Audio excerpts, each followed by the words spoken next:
The next part of the text here is the primordial state of the great perfection. And so now he changes from looking at the validity of the texts themselves, are they legitimate texts, to looking at the philosophy or the actual understanding of this as a practice. Is it legitimate as a Buddhist practice? So he says it was, but it was not just a matter of supposedly spurious texts. The newer schools did not regard Dzogchen as an authentic teaching of the Buddha. They asserted that it was derived from or contaminated by Chan, Hindu, or Bon elements. Sakyapandita called Dzogchen a Chinese system, together with Mahamudra of Gampopa. He didn't like Kagyu or Nyingma. But what is this doctrine? What is this doctrine so frequently attacked and condemned? It is the teaching that there is primordial state which lies beyond cause and effect, what Garib Dorje taught in his Upadesha at the very beginning. This primordial state is given many names in early Dzogchen literature, and so he gives a list of some of those. I could add quite a few more for more recent literature on these, but he includes things like bodhicitta, nature of mind, great perfection, the base, primordial base, the universal base, basis of everything, base just as it is, ultimate good, or samattabhadra, the king who creates everything, the great universal ancestor, the primordial grandmother, the total state, the king who is self-knowing awareness. So, you want more? Okay. Clear light. Dharmakaya. So there are lots of those kinds of things. Rikpa. So this primordial state is at the very core of every single sentient being throughout the universe as self-awareness itself. So from a Dzogchen perspective, what we're talking about here is Buddha nature. This is our Buddha nature. So going back to the teachings from the path of altruism and those Madhyamaka teachings and Buddha nature teachings, it all fits clear back into that particular point in time in those teachings. At the same time, it is transcendent. The mirror is not the reflections. I use that metaphor all the time. Never having been modified or altered by samsara or cyclic existence, it is characterized as being primordially pure. The Dharmakaya is individualized as individually pure, the Dharmakaya. It is individualized as sentient beings. And so when we talk about samattabhadra, that's a personification of awareness. It's not an actual deity per se. It's an idea. And so the state of innate Buddhahood is thus simultaneously immanent and transcendent, relative and absolute, individual and universal. There exists only this one non-dual base. It is the same Dharmakaya that is found in the ignorant, deluded sentient beings and in Buddhas. But there exist two paths, the path of delusion and the path of liberation. And two fruits. Ordinary sentient beings who are deluded and ignorant, and Buddhas, or enlightened beings. So is this Dzogchen doctrine, the base, radically different from Shunyata of Madhyamaka? Well, the thrust of Indian Buddhist philosophy is epistemological, concerned with the problem of valid knowledge, whereas Tibetan thought is more ontological, concerned with the problem of being. Therefore, in Tibetan thought, and particularly Dzogchen, a rather different philosophy vocabulary developed that was found than what was found in the translations of the Buddhist Shastras or commentaries of Indian origin. In the Sutra system, Shunyata is treated as an object of knowledge. And so, if you recall, we go through the Vipassana meditation over and over and over again, looking at what is the nature of this mind, or what is the nature of this phenomena, and so forth. And here, there's a specific method involved. By means of exhaustive philosophical analysis, Vipassana, An empirical object is resolved into its ultimate constituents, which are defined as clusters of momentary events or dharmas. That's one of the schools look at it that particular way. So out of raw sense data, a recognizable object is constructed like a color picture or a television screen or like a hologram. However, these lack any inherent nature and so are empty. And so the early definition of emptiness was the lack of inherent existence. So then you had to know, well, what is inherent existence? What does that mean? And basically at that particular time, this was not something the Buddha made up. This was the philosophical view, particularly of the Vedas at this point in time, which is that it was permanent, it was partless, and it was independent. Those are the three criteria. And so that's what we use when we do this Vipassana analysis. We look at it to see any phenomena, pick a phenomenon, an object, and we analyze it and we try to see, is it permanent? Is it partless? Is it independent? And it has to meet all three of those criteria to have inherent existence. Okay? And you can't find anything like that. So everything, all phenomena, lack inherent existence. Self, the idea of self, or Atman from the Hindu tradition, lacks inherent existence. So that was the initial thing. But out of that grew the idea that, well, okay, if it lacks inherent existence, then that's just nothingness. And the Buddha said, no, you don't quite get what I'm trying to say here. And so then he gave his teachings on emptiness, and Buddha, and then on Buddha nature, saying that it has this luminous quality.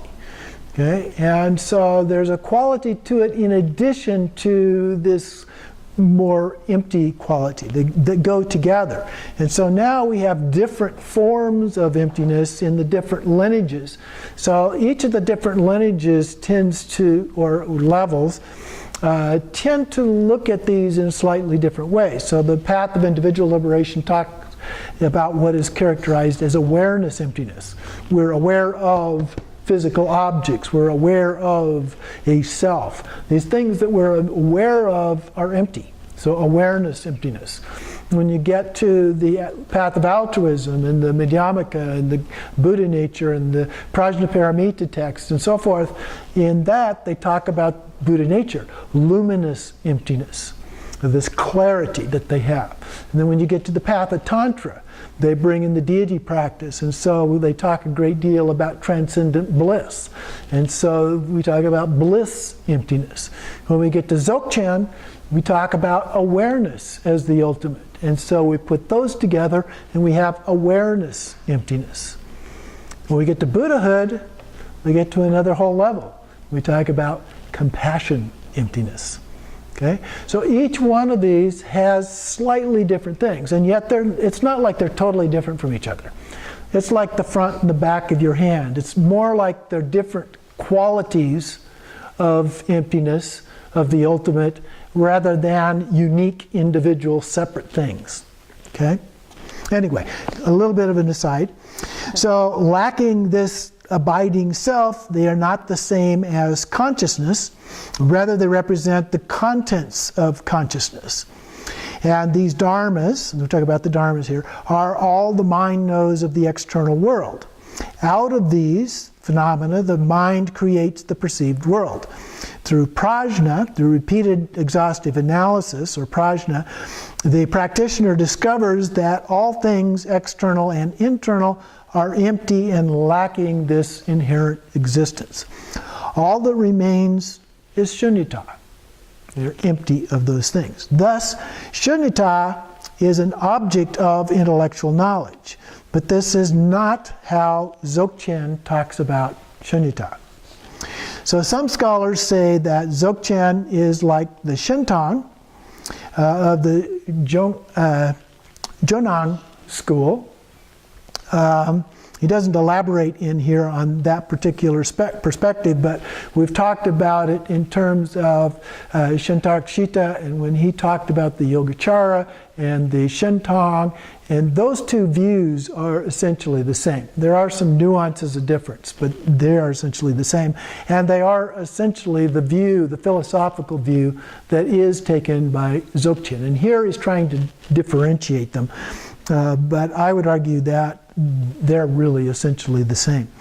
A lively controversy has continued for several centuries between the proponents of the Shentong theory and the orthodox proponents of the Rantang position.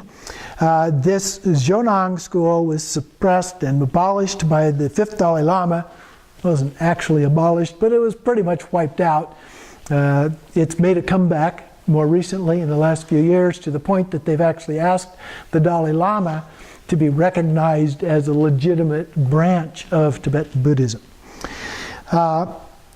And because the Zhonang supported the kings of Tsang, who were the political enemies of the Gelugpa. So again, here we got the politics coming in and making it appear to outsiders to look like it's a debate related to the religious point of views or philosophical point of views. But it appears when you dig a little deeper that it really is based more on politics. The Nyingma presentation of Dzogchen is not an eternalist view, as some scholars assert. An eternalist view talks about basically permanence. Rather, Dzogchen presents a middle way between the extremes of eternalism and nihilism. Nihilism being nothingness and eternalism being permanent. According to Dzogchen, those who rigidly follow the Prasangika Madhyamaka, or of Chandakirti, perpetually find themselves in danger of falling into the extreme of nihilism and asserting that nothing exists. And if you are familiar with that position, basically it says you can't say anything about the ultimate. Okay? And by not describing the ultimate, what they're arguing here is that if you can't say anything about it, it doesn't exist. Or it's easy to fall into the idea that it doesn't exist. Okay? So that's the basic, at the most gross level, the argument here that's going on. And they overly stress the negative side of shunyata, but the balance is redressed in the Tantra and in Dzogchen, where shunyata has a positive side, which is luminous clarity. So we go back to Buddha nature, the luminosity, that's what we're talking about here. This should not be perceived as abandoning the middle way by the Tantra system, but it must be remembered that there exists more than one interpretation of Madhyamaka, and I referred to that a little bit earlier. In the early period of Tibet, the system of Shentarikshita was prevalent. This was able to use the vocabulary of, here he says Chittamatra philosophy, I would say Yogacarya. Well, Yogacarya was actually one of the 3 versions of Madhyamaka, whereas Chittamatra precedes Madhyamaka. So there are differences between those two. But did not adopt the Chittamatra mind-only point of view. Whereas the Sutra system culminates in the realization of shunyata as its conclusion, Tantra begins with shunyata as a given. We assume that this is actually the case. And it is out of this state of emptiness that the transformation arises. And so whenever we do the deity yoga practices, for example, where do we start? From emptiness. Out of emptiness, da-da-da, often includes an emptiness mantra at or near the beginning of the text. And so this state of emptiness fits into what are referred to as 3 samadhis. The contemplation of reality is the primal phase with which any sadhana or process of transformation begins. This is what I was referring to. But this is not just empty, it is simultaneously clear luminosity. And in this aspect, this is the 2nd samadhi, the contemplation of what manifests everywhere. So this luminosity refers to the manifestations of those, of the actual emptiness itself. It is light or luminosity, whereas the first samadhi refers to the depths of open, empty space. The inseparable unity of these two bring in the third samadhi, causal contemplation, the seed or germ out of which manifest forms are generated and created, like a tree growing from a seed. And so from emptiness, Tantra proceeds to invoke and develop the energy that is concealed, enfolded, inherent in the state of emptiness. That is to say, visible forms are regenerated or remanifested out of the pristine state of shunyata, just as they were at the time of the beginning. So shunyata is a state of emptiness itself. It is the source of this primordial energy that brings all possible forms, even the universe itself, into manifestation. Now today we wouldn't say that it actually brings the universe, but it brings our perception of the universe into that manifestation. It has within it this potentiality or creative energy for manifesting all possible manifestations, whether pure vision or impure vision, nirvana or samsara. So when we look at it, it's empty in itself, and it's often compared with space as a metaphor, but that does not mean it is space, okay? But it has this potentiality. It's like potential energy. Potential energy has the capability of doing something. Kinetic energy is the actual process of doing something. And so the manifestations are the actual process of having done something, but the empty aspect is, the Rigpa aspect we would say in Dzogchen, is the potentiality for that to happen. And so during the course of sadhana practice, obscurations and impure karmic vision are then progressively purified. So we're peeling away the husk, so to speak, as we do these practices. Thus, the base, the primordial state, is not just emptiness in the sense of void or nothingness. Rather, shunyata is a vast empty space where emptiness and luminosity are inseparable, which represents the state of pure potentiality. It is not just that forms lack an inherent nature, but equally inherent in shunyata is the potentiality for arising of forms. This is the meaning of luminosity. The Dzogchen speaks the side of emptiness and the side of clarity, which are the two aspects or sides of the primordial base, also known as primordial purity and spontaneous self-perfection. So those are the two pieces, same meaning as emptiness and luminosity. This transcends conventional logic of being either emptiness or manifestation. Okay? Non-dual, both one. So if shunyata were a mere nothing, then nothing would arise. There would be no potentiality for anything to arise from that. So thoughts and appearances are arising all the time, continuously. That's natural. But equally, if forms were not empty, there would exist no possibility for change, and things would be static and unchanging. So we could not achieve enlightenment. There would be no change. There are days when I would love that. But that is not our experience. Things continue to change. They are in the state of becoming. So when Dzogchen speaks about the base, it speaks about qualities in terms of essence, nature, and energy. So essence represents shunyata, emptiness. Nature is the luminous clarity or luminosity. And their unity is the energy together. So making these statements about the base is not the same as asserting that it is a substance or an entity. The base is empty. It just is. And that's why we have to be very, very careful in doing these kinds of things. It's very easy to turn that into a thing. Very, very easy to do that. Okay, so Dzogchen begins with shunyata because shunyata is the base as its essence, but its entity called shunyata will not be found anywhere. There is no thing called shunyata. If one looks into the mind to see where a thought arises, where it abides, and where it goes, you won't find a place. Where is the shunyata? Thoughts arise, dissolve. This is their aspect of emptiness. Thoughts continue to arise incessantly. This is their aspect of luminosity. This empty aspect of mind is primordial purity, but this purity is not some substance or entity. It is only the nature of mind. And this nature of mind remains primordially uncontaminated, unchanged, and unaltered by whatever thoughts arise in the mind. Since this nature of mind transcends the thought process, it is said to be primordially pure.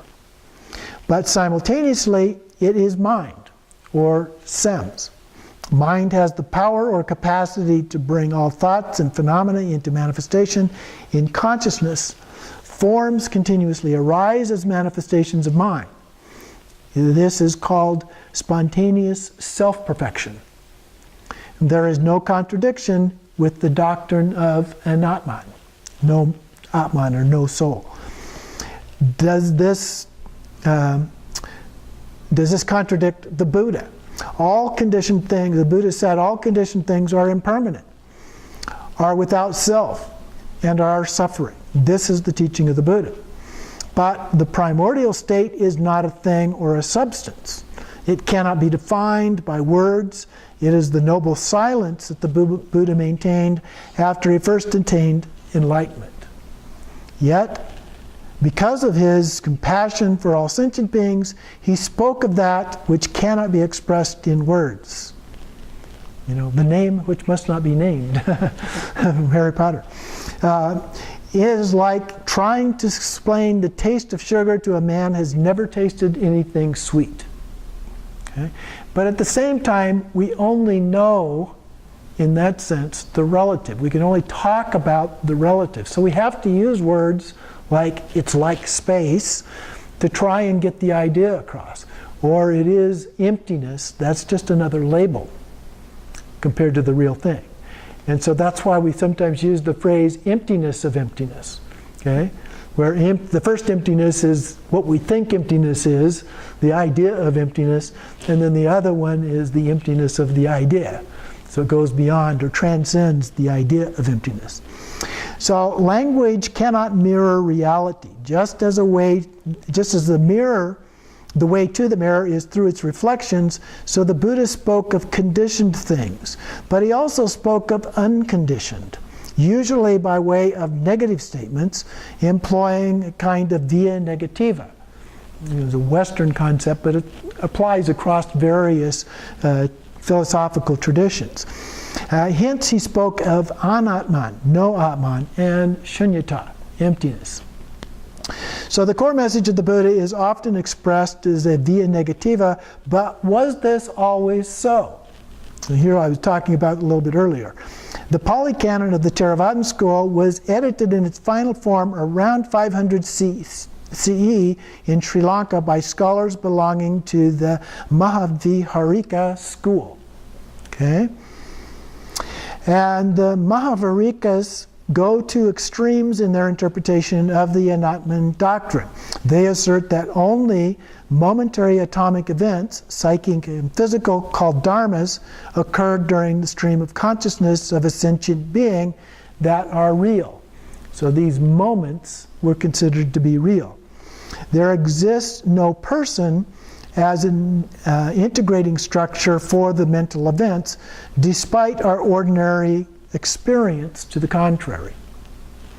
So they assert an absence of self in individual sentient beings, and in this way they faithfully carry out this Abhidharmika tradition inherited from Shariputra.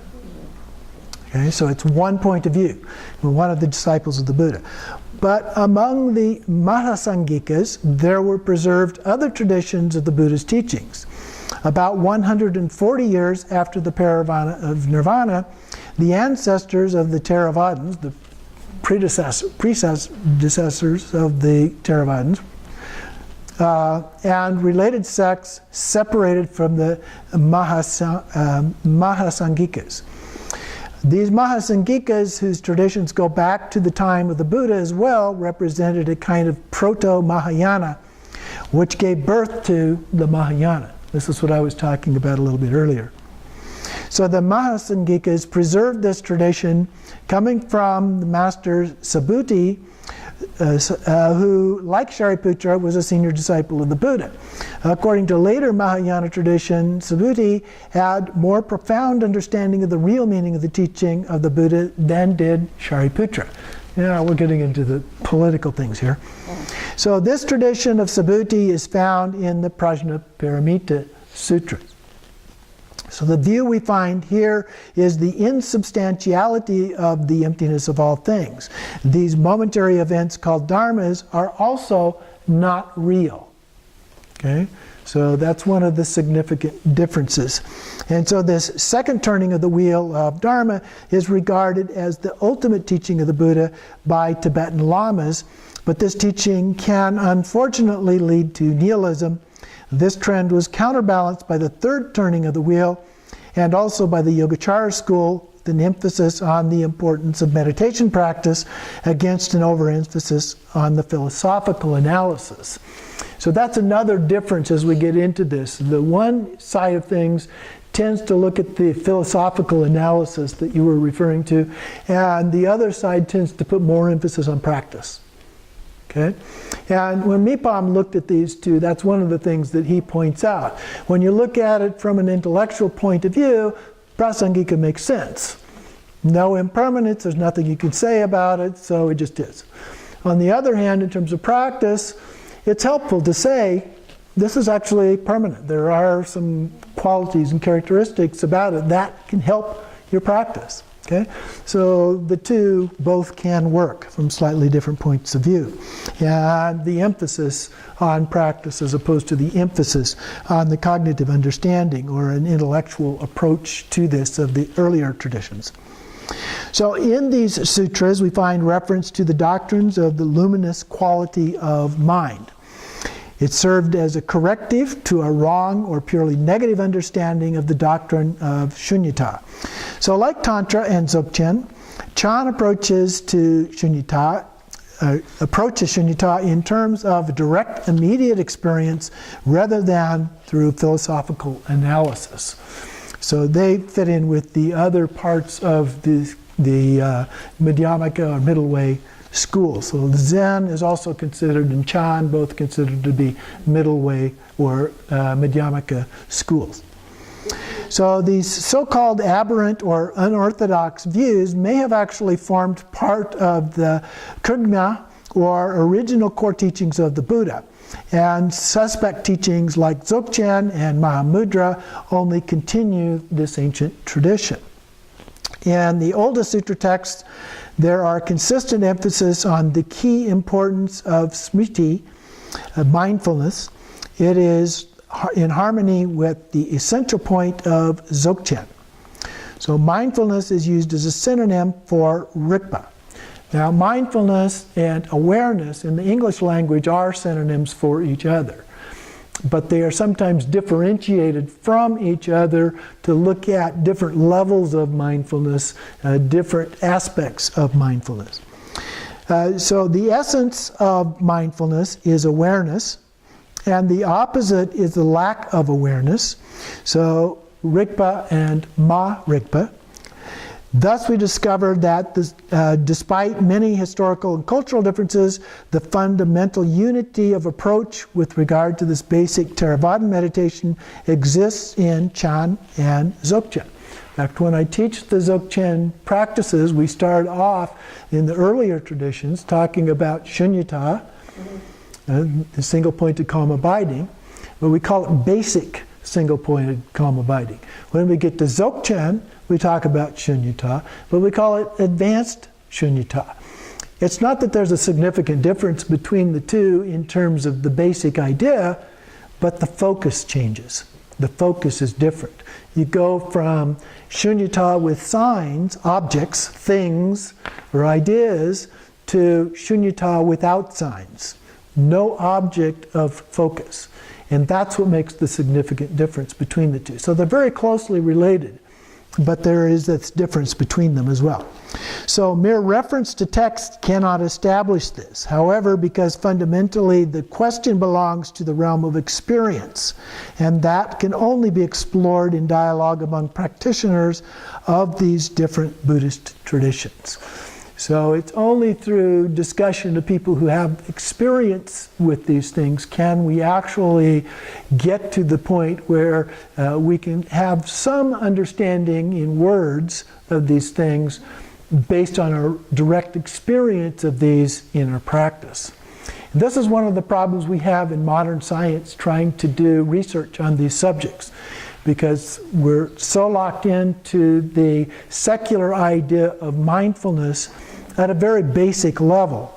And it's become really popular, and lots of people are doing research on it. But we don't have yet people thinking about doing this, and we are connected with some of the people thinking about doing this, doing research more on these advanced levels of awareness in the consciousness. And so it's very hopeful that we can begin to point out some of these differences based on the actual practices through Dzogchen and others, and then you can make comparisons and see what the differences are between the two. So very exciting times that we live in.